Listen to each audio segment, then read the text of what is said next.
سلام، حالتون چطوره؟ من هادی هستم و خوش اومدید به دومین آموزش از سری آموزش های لایتروم موبایل. تو این آموزش ما قصد داریم با هم افکت کاراملی رو آموزش ببینیم. این افکت بیشترین کاربردش برای عکاسی از محصولات غذایی هست. اگر از این سبک آموزش ها خوشتون میاد خیلی خوشحال میشم که کانالمو سابسکرایب کنید و اون زنگولش رو فعال کنید تا آموزش های بعدی رو از دست ندین. خب بریم سراغ آموزشمون.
و خب تو این قسمت قبل و بعد رو مشاهده میکنیم.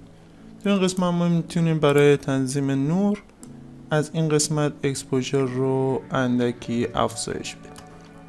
سپس تو این قسمت رو این گزینه میزنیم و تنظیمات این رو کپی میکنیم و تنظیمات رو روی این عکسمون اعمال میکنیم و همینطور این عکس. و خب قبل و بعد رو میبینیم.